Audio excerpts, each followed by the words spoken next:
후보님에 대한 경력과 프로필을 간략하게 말씀해 주시죠. 예, 지금 현재 변호사를 하고 있고요. 지역에서는 철산중학교, 하암중, 백가운초등학교에서 학교폭력위원과 그다음에 운영위원 등으로 활동하고 있습니다. 그다음에 기아자동차에서는 춘천항내 공무변호사로 활동하고 있습니다. 이렇게 지역에서 여러 가지 많이 봉사활동을 하면서 주민들하고 소통하고 있습니다. 네, 감사합니다. 가족 관계는 어떻게 되시는지 한번 소개해 주실까요? 네. 예. 와이프가 지금 37이고요. 그다음에 자녀가 3명 있습니다. 첫 번째가 이제 이번에 철산초등학교 들어가는데 8살이고, 둘째가 5살, 막내가 4살입니다. 딸, 아들 이렇게 있습니다. 부모님은 이제 충북 보은에서 같이 계십니다.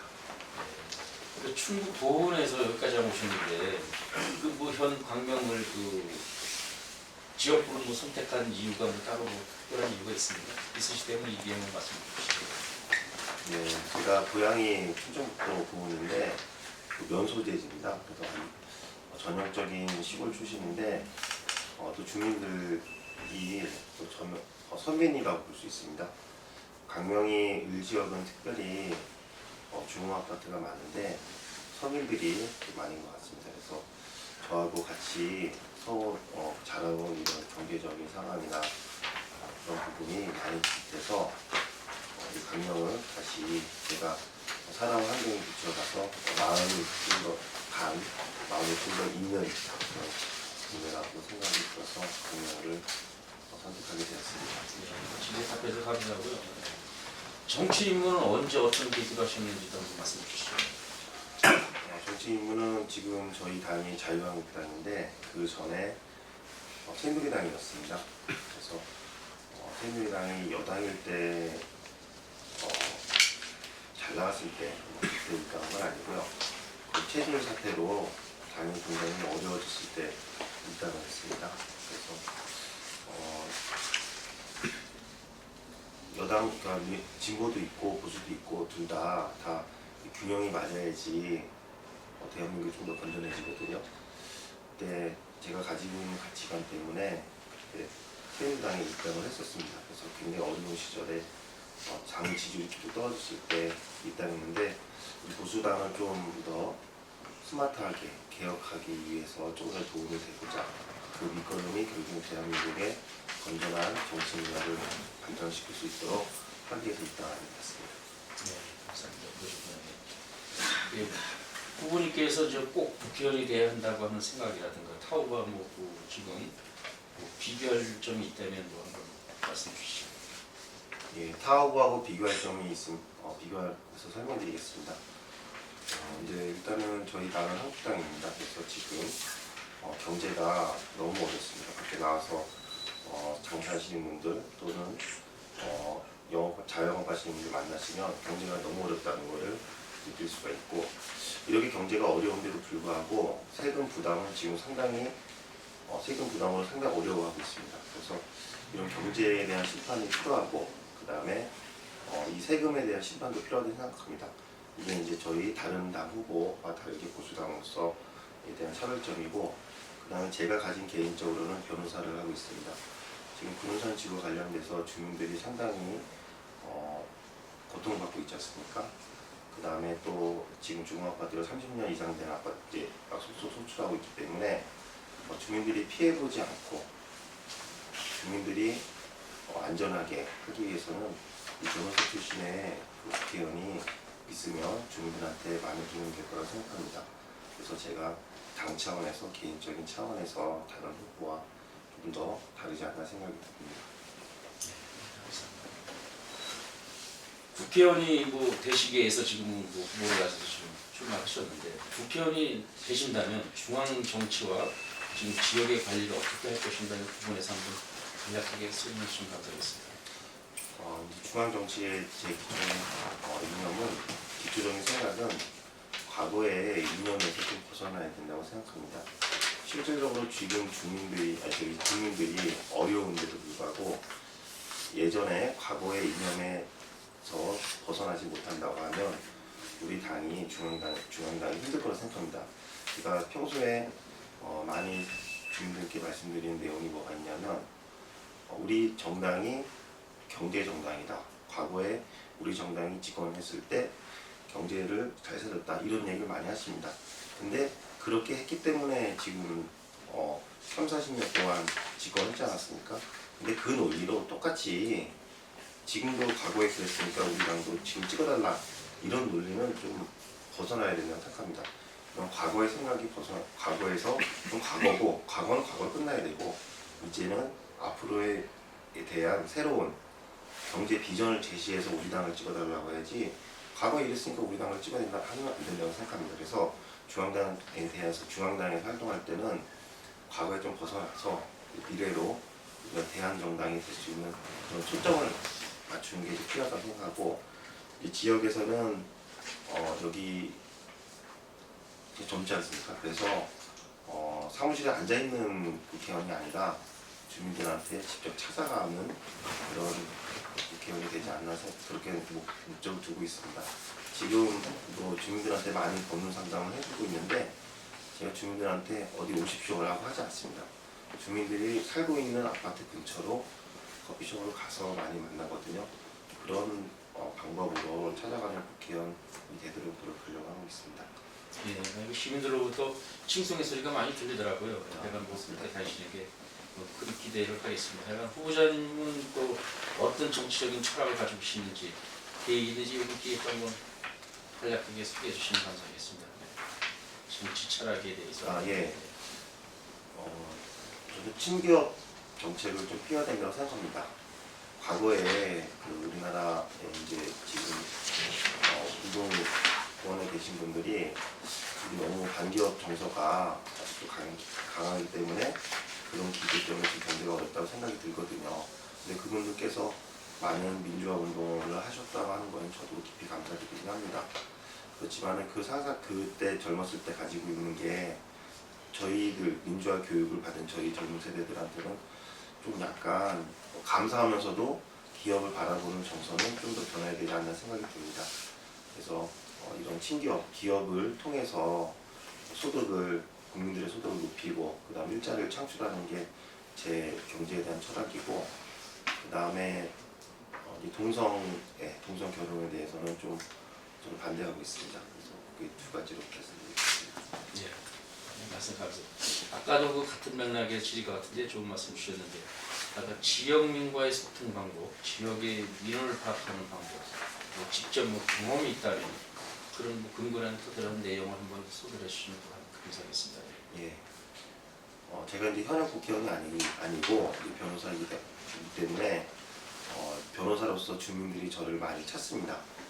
그래서 많이 찾고 있는데 실제 주민들 근처에 집 근처에 가서 찾아갑니다. 여기 광명이 을지역이지만은 하암동, 소화동뿐만 아니라 광명동에 계셔도 광명동의 근처에 가서 많이 상담을 해드립니다. 제가 예로 좀 말씀드리면 광명 사거리에서 이제 계신 분이 한번 연락이 왔습니다. 자기 아들이 2년 전에 죽었다. 근데 갑자기 법원에서 뭔가 서류가 날라왔다. 그래서 이제 찾아뵀습니다. 그래서 말씀하시길래 자기 아들이 죽을 때 빚이 3천만 원, 몇 천만 원 정도 빚이 있었다고 하더라고요. 자기 아버지로서 그 돈을 상속 포기해서 안 갚을 수도 있는데 아들이 떠나간 길에 그래도 아들이 빚진 거를 아버지로서 갚아준 게 도리다. 그래서 자기 갚아줬다고 합니다. 사망했을 때. 근데 갑자기 1년 정도 지나서 법원에서 뭔가 소리가 툭 날라오니까 마음이 이게 뒤숭숭한 거죠. 이게 도대체 어떤 소린가. 그래서 이제 제가 상담을 해줬습니다. 상담해줬는데 알고 봤더니 아들이 누구한테 한 몇백만 원 빌려줬는데 그 빌려받은 사람이 아들이 죽은지 모르고 회생 신청을 해가지고 그 회생 신청 서류가 온 겁니다. 이제 그걸 제가 이제 설명드렸는데 그때 이제 마침 자기 아내가 그거 법원에서 온 서류 때문에 너무 스트레스를 받아가지고 침대에서 누우려고 했는데 그 침대 옆에 누워가지고 이 어깨뼈가 부러졌다고 얘기를 하시더라고요. 그래서 제가 그럼 사모님을 바로 전화를 연결해 주십시오 해서 사모님하고 바로 직접 통화를 했습니다. 왜냐하면 남편분이 가서 전달해서 아무 일 아닙니다라고 말을 할 수 있겠지만 제가 직접 통화해서 변호사가 직접 아무것도 아니니까 걱정 안 하셔도 됩니다라고 듣는 게 좀 더 편하지 않습니까? 그래서 이제 그렇게 전화를 사모님한테 직접 전화를 통해서 설명드렸더니 그분께서 갑자기 이제 커피숍에서 눈물을 저보다 훨씬 나이가 많습니다. 60 넘으셨는데 눈물을 흘리시면서 너무 고맙다고 그런 경험이 있습니다. 그래서 저도 사람들 그 젊은 사람들 많은 커피숍에서 60 넘은 어르신께서 저한테 손잡고 오시면서 너무 고맙다고 저한테는 작은 지식을 그냥 제공해줬을 뿐인데 받는 입장에서는 좀 너무 큰 위안이 된 것 같습니다. 그래서 앞으로 그런 주민들하고 자꾸 소통하고 만약 국회의원이 되면은 변호원들 제가 최대한 알려드리겠지만은 좀 더 이제 의정에 관련돼서 국민들의 삶과 더 나은 방향으로 나가는 거에 대해서 소통하도록 하겠습니다. 질의응답 대표서 감사하고 그래서 그 칭송의 소리가 국정으로 많이 들리군요. 그래서 고맙습니다. 다음 광명의 정치인으로서 시민을 위한 뭐 활동과 그동안은 없죠.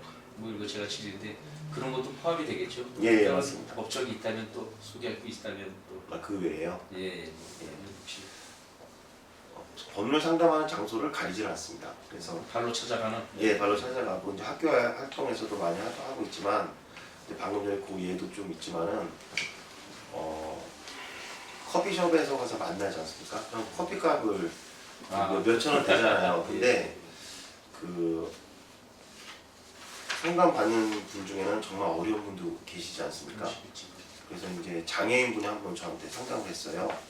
장애인 분인데 뭐 거의 생활 몇천 원도 아까운 분이 아닙니까? 그래갖고 길거리에서 그 편의점 앞에 길거리에서 상담해 준 적도 있습니다. 좋은 일 많이 하셨네요. 그 지역의 가장 큰 문제는 무엇이라고 생각하는지요? 그리고 해결점은 무엇이라고 생각하는지 경제, 문화, 복지, 환경에 대해서 우리 부모님이 한 3가지 정도만 요약해서 말씀해 주시면 감사합니다. 아주 짧게 간단하게. 좀 여기 이제 광명에서 좀 느낀 점이 뭐냐면 평소 이제 어머니들께서 많이 말씀하시는데 하안동에서 조금 있다가 철산동 가고 철산동에서 있다가 목동으로 가고 이게 그렇게 이사 가는 이유가 바로 교육에 있다고 말씀하시더라고요. 그래서 이제 목동이나 하안동 주공아파트나 똑같이 주공아파트인데 왜 이런 현상이 나왔는지에 대해서 저도 좀 생각을 좀 많이 해보고 지금도 많이 연구하고 있습니다. 바로 이제 그런 문제가 이사하는 문제가 교육에 있다고 생각이 들거든요. 그래서 충분하게 이 하안동에서도 정치인들이 교육에 대해서 많은 생각을 갖고 있으면 교육이 더 많은 발전이 생각이 듭니다. 여기 제가 주공아파트에 계신 분들이 보통 부부들이 젊은 분들이 많고 또 둘 다 부부들이 직장 생활을 하는 경우가 많습니다. 그러면은 자기 자녀분들한테 좀 많이 소홀해질 수가 있겠죠. 그러면 대신 이 정치인들이 좀 똑똑한 정치인들이 그거에 대해서 너무 바쁘니까 그 교육을 먼저 생각을 해가지고 자기 부모님들이 챙기지 못한 부분이 간격을 좀 메꿔야 되지 않나 생각이 듭니다. 근데 여기 와서 보니까 교육에 대한 열정이 정치인들이 좀 부족하지 않나 생각이 듭니다. 그래서 우리가 관광도 좋고 철도도 막 좋고 그렇지만은 가장 교육에 대해서 그냥 투자하는 게 좋다고 생각합니다. 물론 이제 정치인들 입장에서는 교육에 대해서 열의를 가지고 하면은 그게 당장 표로 이어지지 않겠죠. 그렇지만은 저도 그 시골에 보훈 출신, 면 출신인데 그렇게 조금씩 혜택 그게 나중에 되면 몇 년 뒤에는 그 고마움을 느끼지 않습니까? 그래서 단순히 표보다는 그런 교육에 하안동에서도 좋은 교육을 받을 수 있도록 하는 게 제가 생각하고 있고 제가 여기 와서 좀 생각한 게 뭐냐면 여기 임대아파트가 하안 13단지 있지 않습니까? 제가 얼마만큼 여기 하안동의 주민들한테 많이 도움이 될지 모르겠지만 하안동 13단지에서도 대통령이 출신이 나올 수 있도록 하안 13단지 출신의 대통령이 나올 수 있도록 제가 조금이라도 제가 인생 살면서 조금이라도 도움이 되고자 하는 생각을 좀 가지고 있습니다. 근데 거기에 필요한 거는 교육이거든요. 그래서 제가 다른 것보다 이 교육에 대한 관심이 있고, 근데 정치인들이 부모님들이 바빠서 어려워서 그거를 먼저 교육에 대해서 나서야 되는데 그러지 아직 못하는 점이 너무 안타깝게 생각합니다. 이달면 가장 먼저 무엇부터 할 것인지 한번 그 계획을 한번 말씀해 주시면 감사하겠습니다. 네, 이제 현안에 관련돼 가지고는 지금 구둔산 지구로 제가 공연 지구 개발 때문에 주민들한테 수십 명한테 지금 상담을 많이 받은 상태입니다. 그래서 이제 이 지금 이제 가장 감정평가 관련돼 가지고 많이 문의를 했는데 이게 과연 어떻게 감정평가가 이루어졌는지에 대해서 좀 알아볼 필요가 있다고 생각합니다. 자기가 받은 그 금액만 토지 뭐 그것만 딱 통보를 받고서 어떻게 이루어졌는지에 대해서 주민들이 너무 지금 답답해하고 너무 힘들어하고 저도 조언해 줄 수 있는 게 정보 자료가 없으니까 한계가 좀 있다고 생각이 들거든요. 그래서 과연 이번에 감정평가한 것이 제대로 한 것인 거에 대해서 정확히 좀 짚어보고 넘어갈 필요가 있다 생각이 들고, 그 다음에 지금 인천 2호선에 대해서 지금 많이 얘기가 나오지 않습니까? 그래서 하안역하고 지금 독산역으로 해서 사전조사 사안성이 좋게 나왔는데 거기에서 우리가 더 하안동이 좀 더 좋아지려면 이게 2호선 있지 않습니까? 그래서 2호 신역까지 연결되고 이런 부분을 좀 많이 현안에 대해서 좀 많이 챙기고, 그 다음에 이제 나중에 제가 이제 교육에 대해서 진행을 하겠지만 교육에 대해서도 좀 많이 신경 쓸 생각입니다.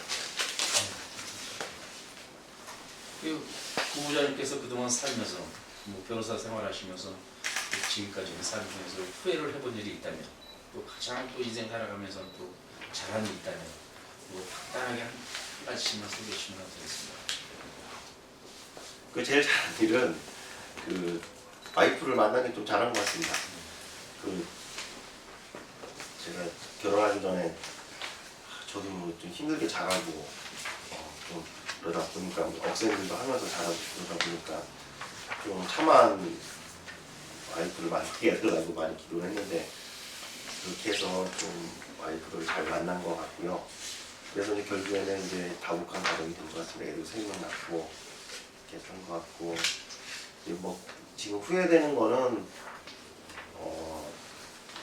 지금까지 후회되는 거는 막 딱히 없지만 시골에 이제 부모님을 좀 잘 챙기지 못하고 있는 게 많이 좀 죄송합니다, 부모님한테. 그래서 자식이 이제 그런 부모님께 뭐 챙기지 못한 게 좀 많이 부족하죠. 미안하다. 알겠습니다. 그럼 그 들은 그 존경하는 뭐 정치인이 있다면 뭐 이 기회에 한번 말씀 주시죠. 네, 뭐 근대 정치인보다는 그 저는 이제 기독교인이거든요. 그래서 이제 성경에 모세라는 사람을 좀 알고 있는데, 모세라는 사람을 제가 뭐 보진 않았고 성경에서 봤지만 홍해를 이렇게 가지 않았습니까? 근데 그거를 이렇게 사람들을 신뢰를 줘서 거기까지 끌고 갔다는 그런 지도자라는 게 좀 대단하다 생각이 좀 듭니다. 그래서 항상 자기를 겸손하게 생각하고 그러면서도 그 같이 가는 그런 자기 따르는 사람한테 항상 리더십을 발휘하고 그런 점에서 모세가 좀 많이 신뢰하고 저기 많이 좋아하긴 합니다. 지금 현안이 광명에는 구름산 그 지구도 중요하지만 지금 그 잘 아시겠지만 노은사동에 차량기지 발견 예, 그렇죠. 하고 있죠. 또 하고 그가지 그거의 견해와 또 짤막하게 지금 광명 동굴에 대한 비판적인 여론도 많고 일각에서는 뭐 잘했다는 응원의 메시지를 하는 사람도 있는데 이 두 가지를 간단하게 우리 그 후보님이 생각하고 계신 분이 있다면 한번 말씀 주시죠. 예, 그 차량 기재 관련해 가지고는 이제 제가 그 반대 추진위원회죠. 추진위원회 관리에서 국회의원, 그러니까 국회에서 정문관에서 기자회견 할 수 있도록 제가 같이 주선해가지고 한번 기자회견 한 적이 있습니다. 이제 그렇게 주선할 정도면은 이제 차량 기지에 대해서 반대한다는 게 명확한 거고, 그 다음에 제가 알기로는 광명시에서 구로 차량기지 결사반대 현수막을 제일 크게 붙이지 않았나. 예, 아주 길게 해가지고 제일 크게 붙였던 후보자거든요. 근데 그만큼 구로 차량기지에 대해서는 입장이 반대하는 겁니다. 근데 이제 또 하안동하고 소화동에 대해서 하안동 주민들이 그러면은 언제 그럼 우리 하안동에 지하철이 들어오냐 이 문제에 대해서 상당히 또 지하철 원하는 사람은 또 찬성하긴 하거든요. 근데 제가 이게 정치인으로서 주민들 간의 갈등 요소거든요. 그래서 갈등 요소를 어떻게 이거를 잘 풀어갈까 많이 생각을 했거든요. 그러면은 구로 차량 기지는 반대하되 인천 2호선을 연장해서 그래서 하안동의 주민들이 영원을 훨씬 더 충족시키는 게 어떻겠냐 이 생각을 해가지고 제가 인천 2호선 연장을 굉장히 지금 많이 신중하게 생각하고 있는 겁니다. 그래서 인천 2호선을 물론 이제 서울 1호선보다 인천 2호선이 훨씬 좋죠. 그렇죠? 뭐 훨씬 빠르고 무인으로 가고 그래서 훨씬 좋기 때문에 인천 거기다가 제가 이제 신명까지 간다고 하면 얼마나 좋겠습니까? 그러면 주민들이 지하철 원하는 주민들도 인천 2호선이 낫고 구로 기지차는 아니 그렇게 좀 약간 반대하는 게 좀 덜하지 않습니까? 그러면서도 또 구로 기지차 반대하시는 분들 자기 바밀마을에 살고 있는 자기 주민들 자기가 계속 오랫동안 살았는데 한순간에 없어진다고 얼마나 마음이 아프겠습니까? 그런 분들도 좀 충족도 해주고 그래서 광명의 갈등 요소를 이렇게 잠재우는 그런 입장입니다. 그래서 저는 구로 기지차에 반대하되 대신 하안동에서 찬성하는 지하철로 이후로 그 구로 기지차를 찬성하는 사람들한테는 제가 대신 인천 2호선으로 대신 이렇게 대안을 제시해서 갈등 요소를 조금이라도 이렇게 줄여들 수 있도록 하려고 합니다. 네. 아까 광명동굴. 광명동굴에 대해서는 뭐 여러 가지 그 관광 효과 있지 않습니까? 경기도에서 이제 광명에서 이제 대표적인 브랜드로 많이 이제 성장을 해가지고 손님들도 많이 오고 그런 반면에 이제 또 세금이 많이 국민의 광명 시민들이 혜택 받을 수 있는 세금이 너무 과도하게 들어갔다. 네, 그런 얘기도 들리고 이제 관광도 한 번 가면 또 안 간다는 얘기도 많이 들리고 그런 얘기도 많이 들리고 양자가 좀 겸비하고 있는 것 같긴 합니다. 근데 이제 그 시민의 그 광명 동굴을 개발해서 많은 관광 창출도 하는 건 좋지만은 이제는 그걸로 어느 정도 이제 많이 도가 됐으면 시민들한테 그동안 우리 시민들이 받을 수 있는 그런 세금의 혜택을 덜 받은 거잖아요. 이제는 좀 더 거기도 뭐 좋지만은 좀 더 이 비중을 시민들이 실질적으로 더 받을 수 있는 혜택으로 하는 게 방향을 좀 더 잡을 수 있는 방향을 했으면 좋겠다 생각이 듭니다. 네, 감사합니다. 오늘 광명 기자협회 인터뷰에 응해주셔서 감사하고요. 좋은 소식 기대하겠습니다. 수고하셨습니다.